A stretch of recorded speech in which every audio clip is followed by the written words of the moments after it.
चैत्र मास के कृष्ण पक्ष की तृतीया तिथि और दिन शुक्रवार है। तदनुसार अंग्रेजी तारीख 6 मार्च सन 2026। तृतीया तिथि आज शाम 5:53 तक रहेगी। उसके बाद चतुर्थी तिथि प्रारंभ हो जाएगी। सबसे पहले आज की सुर्खियां। भारत चौथी बार T20 वर्ल्ड कप के फाइनल में पहुंचा। इंग्लैंड को 7 रन से हराया। सैमसन ने 89 रन का योगदान दिया। महिलाओं के लिए पिंक कैब योजना लेकर आई हरियाणा सरकार। 10 लाख रुपए तक मिलेगा ब्याज मुक्त लोन। CBSE की तरफ से बच्चों के लिए लिया गया अहम फैसला। छठी कक्षा से 3 भाषा नीति लागू। श्रमिकों के लिए खुशखबरी, अब हर महीने मिलेगी 1000 रुपये की पेंशन। बताएंगे पूरी अपडेट। हरियाणा में 2 राज्यसभा सीट के लिए 3 नामांकन। संजय भाटिया और क्रमवीर बौद्ध के सामने खड़े हुए सतीश नांदल। निमसैट परीक्षा के लिए शुरू हुई आवेदन प्रक्रिया। बताएंगे पूरा प्रोसेस। दक्षिण हरियाणा के यात्रियों को मिलेगा लंबी दूरी की ट्रेनों का तोहफा। इस रेल लाइन का होगा दोहरीकरण। अब बीमा के भारी भरकम कमीशन पर लगेगी रोक। IRDA करेगा बड़े बदलाव। हरियाणा में ग्रामीणों को मिलेगी सस्ती बिजली। पंचायती जमीन पर स्थापित होंगे सोलर फार्म। एप्पल ने लॉन्च किया सबसे सस्ता लैपटॉप मैकबुक नियो। शुरुआती कीमत 69,990 रुपये। 11 मार्च से सेल होगी शुरू। PNB ने ATM से कैश निकालने की लिमिट 50% बढ़ाई। 1 अप्रैल से लागू होंगे नए नियम। और डोनाल्ड ट्रंप बोले, ईरान मेरे बिना सुप्रीम लीडर न चुने। सिलेक्शन में अमेरिका का रोल जरूरी। खोमेनी का बेटा मंजूर नहीं। और अब खबरें विस्तार से। हरियाणा में गर्मी ने अपने तीखे तेवर दिखाने शुरू कर दिए हैं। राज्य का अधिकतम तापमान 33 डिग्री के पार चला गया है। मौसम विभाग की माने तो 7 जिलों का तापमान 35 डिग्री सेल्सियस के आसपास बना हुआ है, जिससे कि यहां गर्मी ज्यादा महसूस हो रही है। राज्य में सबसे अधिक तापमान पलवल जिले का दर्ज किया गया, जो कि 34.2 डिग्री सेल्सियस के आसपास रहा। वहीं हिसार जिले की बात करें तो 31.4 डिग्री, नारनौल में तापमान 32.5, महेंद्रगढ़ में 33.3, नूंह में 32.6 डिग्री और गुरुग्राम के कुछ हिस्सों में तापमान 33 डिग्री सेल्सियस के पार पहुंच गया है। बढ़ता तापमान कहीं न कहीं किसानों की चिंता का विषय भी बना हुआ है। साफ आसमान और तेज धूप के कारण दोपहर की गर्मी का असर ज्यादा महसूस किया जा रहा है। यदि ऐसा ही चलता रहा तो आने वाले दिनों में तापमान 35 डिग्री सेल्सियस का आंकड़ा पार कर जाएगा। तापमान बढ़ने से सुबह और शाम की ठिठुरन पूरी तरह से लगभग खत्म हो चुकी है। मौसम विभाग के अनुसार हरियाणा में मौसम शुष्क रहेगा। इसी बीच हल्की बादलवाई देखने को मिल सकती है। पश्चिमी शुष्क गर्म हवाओं और चिलचिलाती धूप के कारण राज्य में 9 मार्च तक तापमान में लगातार बढ़ोतरी देखने को मिलेगी और यह 40 डिग्री सेल्सियस तक पहुंचने की संभावना है। मौसम विभाग का अनुमान है कि 9 को एक कमजोर पश्चिमी विक्षोभ सक्रिय होने की संभावना है। इसके कारण हरियाणा में कुछ स्थानों पर बादल छाए रह सकते हैं। इसके साथ ही उत्तरी जिलों में हल्की बूंदाबांदी भी देखने को मिल सकती है। हरियाणा सरकार ने निर्माण क्षेत्र में काम करने वाले श्रमिकों के लिए एक महत्वपूर्ण योजना शुरू की है। इस योजना के तहत पात्र निर्माण श्रमिकों को हर महीने 1000 रुपए की पेंशन दी जाएगी, ताकि उन्हें आर्थिक सुरक्षा मिल सके। यह योजना खासतौर पर उन श्रमिकों के लिए बनाई गई है जो लंबे समय से निर्माण कार्य से जुड़े हुए हैं और वृद्धावस्था में उन्हें नियमित आय का कोई साधन नहीं होता। सरकार का उद्देश्य श्रमिकों को सामाजिक सुरक्षा प्रदान करना और उनके जीवन स्तर को बेहतर बनाना है। इसके तहत आवेदक का हरियाणा का निवासी होना आवश्यक है और वह निर्माण कार्य से जुड़ा हुआ होना चाहिए। साथ ही श्रमिक का पंजीकरण हरियाणा भवन एवं अन्य निर्माण कर्मकार कल्याण बोर्ड में होना आवश्यक है। पात्र पाए जाने के बाद श्रमिक को हर महीने 1000 रुपए की पेंशन सीधे उसके बैंक खाते में भेजी जाएगी। श्रमिक इस योजना के लिए ऑनलाइन पोर्टल के माध्यम से आवेदन कर सकते हैं। इसके अलावा श्रमिक कल्याण बोर्ड के कार्यालय या फिर संबंधित विभाग में जाकर भी आवेदन की प्रक्रिया पूरी कर सकते हैं। सरकार का कहना है कि इस योजना से हजारों निर्माण श्रमिकों को लाभ मिलेगा और उन्हें वृद्धावस्था में आर्थिक सहायता मिल पाएगी। अधिकारियों के अनुसार पात्र श्रमिक समय रहते अपना पंजीकरण करवाकर इस योजना का लाभ उठा सकते हैं।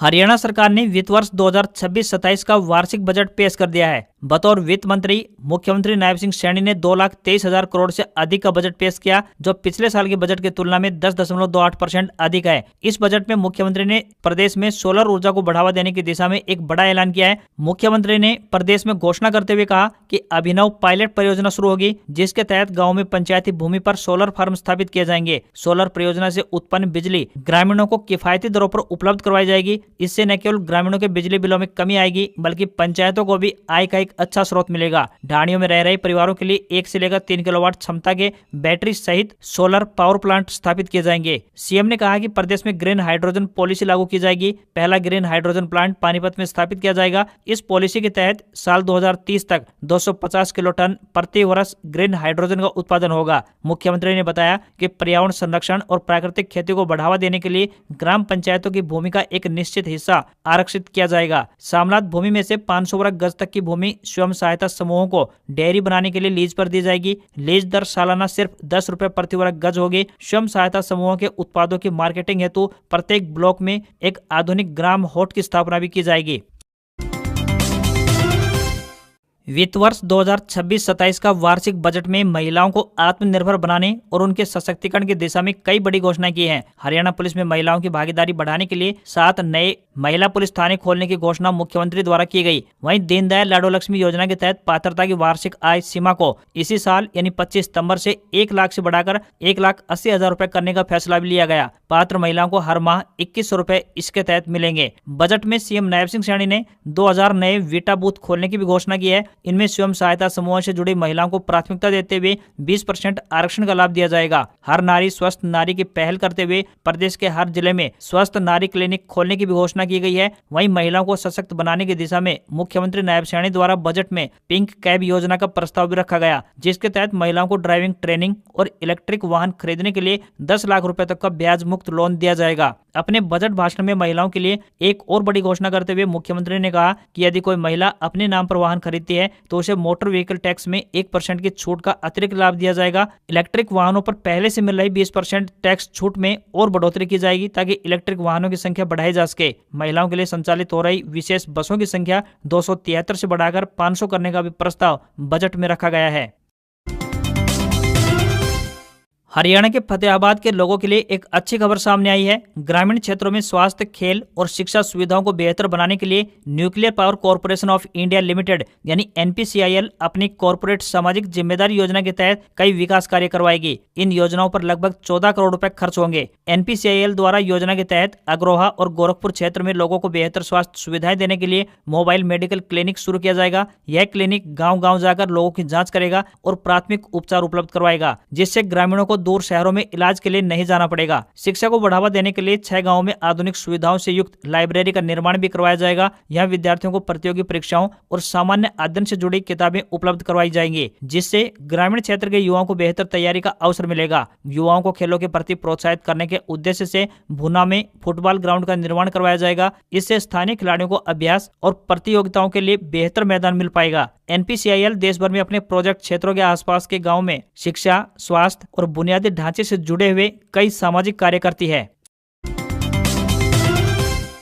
केंद्रीय माध्यमिक शिक्षा बोर्ड यानी CBSE की तरफ से राष्ट्रीय शिक्षा नीति 2020 और राष्ट्रीय पाठ्यचर्या रूपरेखा स्कूली शिक्षा 2023 के अनुरूप अहम फैसले लिए गए हैं। नए शैक्षणिक सत्र 2026-27 से छठी कक्षा से 3 भाषा नीति को लागू किया जाएगा। नई व्यवस्था के तहत अंग्रेजी अब अनिवार्य विषय नहीं होगा, बल्कि इसे विदेशी भाषा के रूप में पढ़ाया जाएगा। छात्रों को छठी कक्षा से 3 भाषाएं पढ़नी होंगी, जिनमें से कम 2 भारतीय भाषाएं अनिवार्य रूप से रहेंगी। नई पॉलिसी के मुताबिक अंग्रेजी को विदेशी भाषाओं की श्रेणी में शामिल किया गया है। स्टूडेंट्स इसे एक ऑप्शन के तौर पर चुन पाएंगे। इसके अतिरिक्त फ्रेंच या जर्मन जैसी विदेशी भाषाएं भी विकल्प के रूप में मौजूद होंगी। राष्ट्रीय पाठ्यचर्या रूपरेखा स्कूली शिक्षा 2023 की सिफारिशों के मुताबिक तीसरी भाषा की पढ़ाई मिडिल स्टेज यानी छठी से 8वीं कक्षा तक होगी। साथ ही कहा गया है कि छात्रों में बुनियादी संप्रेषण कौशल विकसित करने के लिए पर्याप्त कक्षा घंटे तय किए जाने चाहिए। यह सुझाव भी दिया गया है कि तीसरी भाषा को 10वीं तक कंपलसरी किया जा सकता है और 9वीं व 10वीं में भी तीनों भाषाओं की पढ़ाई जारी रहनी चाहिए। शिक्षा विशेषज्ञों की माने तो 3 भाषाएं अनिवार्य होंगी, तो छात्रों का भारतीय संस्कृति और विभिन्न राज्यों की भाषाओं से जुड़ाव और भी पक्का होगा। इस नई पॉलिसी से छात्रों पर अंग्रेजी का प्रेशर कम होने की उम्मीदें हैं, जिससे वे अन्य भाषाओं पर ज्यादा आत्मविश्वास के साथ फोकस कर पाएंगे। हरियाणा में राज्यसभा की 2 सीटों के चुनाव के लिए नामांकन के आखिरी दिन भाजपा उम्मीदवार संजय भाटिया और कांग्रेस उम्मीदवार करमबीर सिंह बौद्ध ने नामांकन भर दिया है। भाटिया के साथ सीएम नायब सिंह सैनी मौजूद रहे, वहीं सतीश नांदल बतौर निर्दलीय नामांकन करने पहुंचे हैं। उनके साथ विधायक सावित्री जिंदल, देवेंद्र कादियान और राजेश जून भी हैं। नांदल ने कहा कि मैं निर्दलीय नामांकन दाखिल कर रहा हूं, निर्दलीय मेरे साथ हैं। मैं कांग्रेस, इनेलो व भाजपा विधायकों से वोट मांगूंगा, सभी मेरे भाई हैं। संजय भाटिया कुरुक्षेत्र विश्वविद्यालय ग्रेजुएट है। इनका जन्म हरियाणा के पानीपत जिले में हुआ है। वह भाजपा के महामंत्री भी रह चुके हैं। साल 2019 में लोकसभा चुनाव में भाजपा के प्रत्याशी संजय भाटिया ने अपने पहले ही लोकसभा चुनाव में इतिहास रच दिया था। उन्होंने अपने प्रतिद्वंदी को 6,54,000 मतों के अंतर से मात दी थी। संजय भाटिया ने प्रदेश के 53 साल के इतिहास में सबसे बड़ी जीत दर्ज की थी। उन्होंने कांग्रेस प्रत्याशी कुलदीप शर्मा शर्मा को 6,54,269 के विशाल वोटों के अंतर से हराया था। वहीं कांग्रेस के करमबीर सिंह बौद्ध किसी भी गुट या फिर खेमे से जुड़े हुए नेता नहीं माने जाते। यही कारण है कि उन्हें संगठन के भीतर एक संतुलित और सर्व स्वीकार्य चेहरे के रूप में देखा जा रहा है। लोकसभा में नेता प्रतिपक्ष राहुल गांधी ने स्वयं उनके नाम का सुझाव दिया है।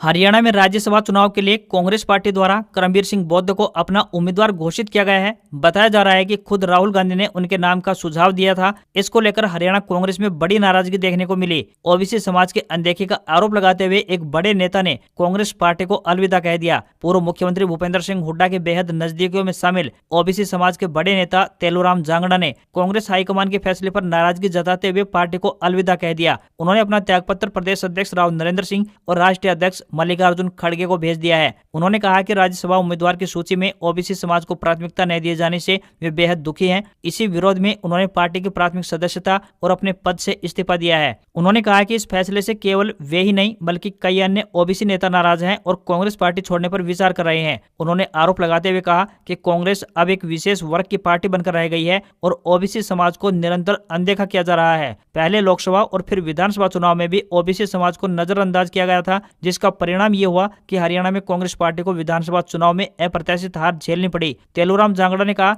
कि हरियाणा में ओबीसी और विश्वकर्मा समाज की आबादी का आंकड़ा लगभग 30% है। इसके बावजूद पार्टी संगठन में उन्हें उचित प्रतिनिधित्व नहीं दिया जा रहा है।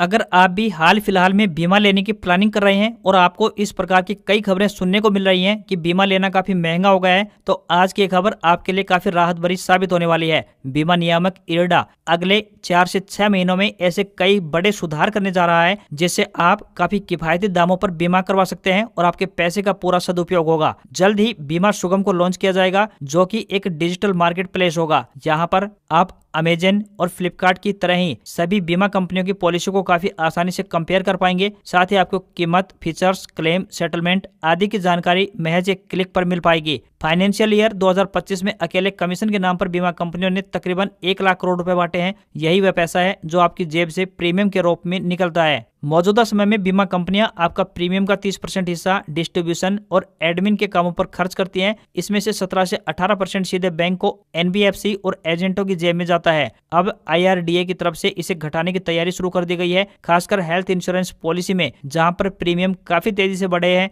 अब आपको इस सेक्टर में बड़ी राहत की उम्मीद मिलने वाली है। दक्षिण हरियाणा के रेल यात्रियों के लिए एक बड़ी खुशखबरी सामने आ रही है। बता दें कि रेवाड़ी से फुलेरा तक रेलवे लाइन का दोहरीकरण का काम किया जाएगा। पहले चरण में कुंड से लेकर नारनौल तक रेलवे लाइन के दोहरीकरण का कार्य पूरा किया जाएगा, जबकि दूसरे चरण में कुंड से रेवाड़ी हिस्से पर जल्द काम शुरू होगा। इसके बाद आगामी चरण में नारनौल से लेकर फुलेरा तक दोहरीकरण कार्य को पूरा किया जाएगा। रेलवे के एक अधिकारी की माने तो इस पूरे प्रोजेक्ट को धरातल पर अमली जामा पहनाने में लगभग 1 साल का समय लगेगा। वर्तमान समय में नारनौल से राजस्थान के फुलेरा तक सिंगल रेल लाइन है। इसके चलते लंबी दूरी की ट्रेनों को क्रॉसिंग के लिए ठहराव करना पड़ता है, जिससे सफर तय करने में समय अधिक लगता है। वहीं ट्रेनों की संख्या भी सीमित रहती है। रेवाड़ी से लेकर फुलेरा रेल लाइन की लंबाई की बात करें तो लगभग 220 किलोमीटर है। ऐसे में रेल लाइन के दोहरीकरण से रेल संचालन में बड़ा सुधार देखने को मिलेगा। ऐसे में दोहरीकरण कार्य पूरा होने पर गुजरात और राजस्थान से दिल्ली जाने वाली ज्यादातर ट्रेनें इसी मार्ग से चलाई जा सकेंगी। इस रूट पर दिल्ली से राजस्थान और गुजरात के लिए चलने वाली ट्रेनों का संचालन होगा, जिसका सीधा फायदा आम आदमी को मिलेगा।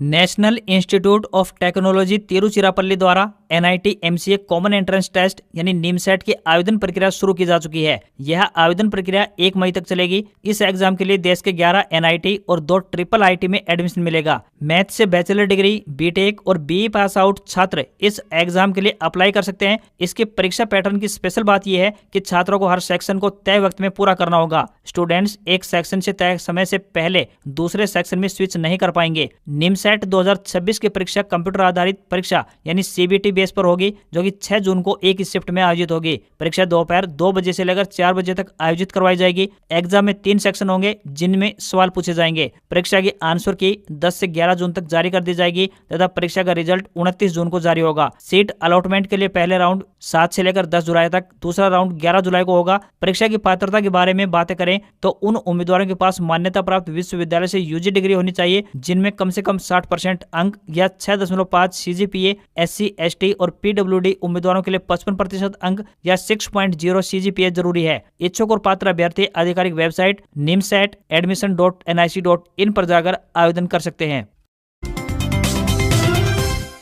पंजाब नेशनल बैंक ग्रामीण स्वरोजगार प्रशिक्षण संस्थान कैथल द्वारा विभिन्न पदों पर भर्ती के लिए आवेदन मांगे गए हैं। यह नियुक्ति संविदा के आधार पर 3 साल के लिए होने जा रही है। जो भी उम्मीदवार इन पदों पर आवेदन भेजने के लिए इच्छुक हैं, वे ऑफलाइन माध्यम से अपने आवेदन भेज सकते हैं। इन पदों के लिए उम्मीदवार ग्रेजुएट होने चाहिए या BA के साथ B.Ed को प्राथमिकता व टाइप व कंप्यूटर का ज्ञान होना आवश्यक है। अध्यापन कार्य का अनुभव रखने वाले उम्मीदवारों को इसमें प्राथमिकता दी जाएगी। वॉचमैन या गार्डनर के पदों के लिए उम्मीदवार 7वीं पास होने चाहिए तथा उन्हें कृषि या उद्यानिकी या बागवानी के कार्य का अनुभव होना चाहिए। कार्यालय सहायक के लिए आवेदक BA या BCom या BSW धारक होने चाहिए तथा टाइपिंग व कंप्यूटर में MS ऑफिस, टेली, इंटरनेट का ज्ञान होना भी आवश्यक है। किसी भी वर्ग के उम्मीदवारों को कोई भी आवेदन शुल्क नहीं देना है। न्यूनतम आयु 22 वर्ष, अधिकतम आयु 40 वर्ष तय की गई है। आवेदन करने की अंतिम तिथि 12 मार्च है। सैलरी 12,000 रुपए से लेकर 30,000 रुपए पर मंथ अलग अलग पोस्ट वाइज मिलेगी। हरियाणा विधानसभा बजट सत्र के 8वें दिन की कार्यवाही में बजट पर चर्चा हुई। नारनौल से कांग्रेस विधायक जस्सी पेटवाड़ ने GST को गब्बर सिंह टैक्स बताते हुए कहा कि यह जुलाई 2017 में लगाया गया था। क्या तब यह सही था या अब सही है? जस्सी ने कहा कि यह गब्बर सिंह टैक्स 8 साल से देश की जनता पर बोझ बना हुआ है। जस्सी पेटवाड़ ने कहा कि सरकार ने तो कफन पर भी GST लगा दिया है और कृषि उपकरणों पर भी GST लगाया गया है। पेट्रोल और डीजल को GST के दायरे से बाहर रखा गया है, जबकि इन्हें अंदर लाना चाहिए। गाँव के तालाबों को लेकर कांग्रेस विधायक गीता भुक्कल और मंत्री कृष्णलाल पंवार आमने सामने दिखे। गीता भुक्कल ने कहा कि हम बार बार एक ही मांग कर रहे हैं कि स्वच्छ तालाब बना दिए जाएं। अमृत सरोवर योजना में 3 करोड़ रुपए लगाए, इतने में तो हमारे एरिया के तालाब ठीक हो जाते। जवाब में मंत्री कृष्णलाल पंवार ने कहा कि वाटर लेवल के कारण काम बंद करना पड़ा। छुचकवास, बहु गांव, मोडाखेड़ा गांव में वाटर लेवल ऊंचा है। सिंचाई और पंचायत विभाग इसका समाधान निकालने में लगा है। थानेसर से कांग्रेस विधायक अशोक अरोड़ा ने कहा कि GST 1 जुलाई 2017 को लागू हुआ और यह पूरे देश में लागू किया गया। आज कहा जा रहा है कि इससे किसानों को फायदा होगा, जबकि स्वतंत्र भारत में पहली बार खेती पर कर लगाया गया, ट्रैक्टर और खाद पर भी पहली बार टैक्स लगा है। तो ऐसे में कैसे कह सकते हैं कि इससे किसानों का भला होगा? वहीं लड़कियां जिस स्कूटी से स्कूल जाती थी उसकी कीमत 1 लाख रुपए से ऊपर पहुंच गई है। जब से GST आया है राज्यों की वित्तीय स्थिति अच्छी हुई है, मगर उस राज्य की जनता को भी राहत मिलनी चाहिए। हरियाणा सरकार को पेट्रोल डीजल पर वैट घटाकर कम करना चाहिए। दिग्गज टेक कंपनी एप्पल ने अपना अब तक का सबसे किफायती लैपटॉप मैकबुक नियो लॉन्च कर दिया है। कंपनी ने उसे उन यूजर्स के लिए पेश किया है जो कम बजट में मैकबुक का अनुभव लेना चाहते हैं। इसकी शुरुआती कीमत भारत में 69,990 रुपए रखी है। मैकबुक नियो में A18 प्रो चिपसेट दिया गया है। ये 6 कोर CPU और 5 कोर GPU के साथ आता है। इसमें 16 कोर वाला न्यूट्रल इंजन यानी NPU भी दिया गया है, जो आर्टिफिशियल इंटेलिजेंस यानी AI टास्क को तेजी से प्रोसेस करता है। ये चिप iPhone 16 प्रो में मिलती थी। एप्पल का दावा है कि स्मार्टफोन चिपसेट होने के बावजूद यह laptop browsing, video streaming, photo editing और डेली ऑफिस वर्क को बड़ी आसानी से हैंडल कर सकता है। डिजाइन के मामले में काफी हद तक मैकबुक एयर जैसा दिखता है। इसमें 13 इंच की लिक्विड रेटिना यानी IPS LCD डिस्प्ले दी गई है। एप्पल के मुताबिक मैकबुक नियो को एक बार फुल चार्ज करने पर 16 घंटे तक का वीडियो प्लेबैक टाइम मिलता है। इसमें 36.5 वाट आवर की बैटरी लगी है। इसे बॉक्स में मिलने वाले 20 वाट के USB-C पावर अडेप्टर से चार्ज किया जा सकता है। 8 GB की यूनिफाइड मेमोरी दी गई है। 256 GB और 512 GB स्टोरेज ऑप्शन मिलेगा। भारत में मैकबुक नियो की शुरुआती कीमत 69,990 रुपए रखी गई है। इसके लिए प्री ऑर्डर एप्पल की वेबसाइट पर शुरू हो गए हैं। इसकी बिक्री 11 मार्च से प्रारंभ होगी। पढ़ाई, प्रोजेक्ट्स और ऑनलाइन क्लासेज के लिए यह बेस्ट है। भारतीय शेयर बाजार में 5 मार्च को बढ़त देखने को मिली। सेंसेक्स 900 अंक की तेजी के साथ 80,016 के स्तर पर बंद हुआ। निफ्टी में भी 285 अंक की बढ़त रही। ये 24,766 के स्तर पर पहुंच गया। ऑटो, मेटल, फार्मा और एनर्जी शेयर्स में ज्यादा बढ़त देखने को मिली। L&T और अडानी पोर्ट्स के शेयर तकरीबन 4% चढ़कर बंद हुए। वहीं IT शेयर्स में गिरावट रही। एशियाई बाजारों से भी अच्छे संकेत मिले, जिससे निवेशकों का भरोसा बढ़ा। वहीं ब्रेंट क्रूड में तकरीबन 1% की तेजी है। ये $83 प्रति बैरल के स्तर पर पहुंच गया है। सोने और चांदी के दामों में लगातार दूसरे दिन गिरावट है। India Boolean and jewellers association के मुताबिक 10 ग्राम 24 कैरेट सोना 2,000 रुपए घटकर 1,60,000 रुपए पर पहुंच गया है, तो वहीं 1 किलोग्राम चांदी 7,000 रुपए गिरकर 2,64,000 रुपए पर आ गई है। सोना चांदी के दाम में ये गिरावट प्रॉफिट बुकिंग की वजह से आई है। 22 कैरेट सोने का दाम 1,47,097 रुपए प्रति 10 ग्राम के स्तर पर पहुंच गया है। बीते साल के आखिर में सोना 1,33,000 रुपए पर था, जो कि अब 1,60,000 रुपए प्रति 10 ग्राम पर पहुंच गया है। यानी इसकी कीमत इस साल अब तक 27,000 रुपए बढ़ चुकी है। वहीं चांदी भी इस दौरान 24,000 रुपए महंगी हुई है। आज खबरों में बस इतना ही। देखते रहिए आपका अपना हरियाणा का सबसे बेहतरीन news channel CWB Hindi news. नमस्कार। इसी आशा के साथ आपका दिन शुभ रहे। वीडियो लाइक करें, चैनल को सब्सक्राइब करें और डेली अपडेट्स के लिए बने रहे हमारे यूट्यूब चैनल पर। धन्यवाद। आपका स्वागत है हमारे चैनल पर।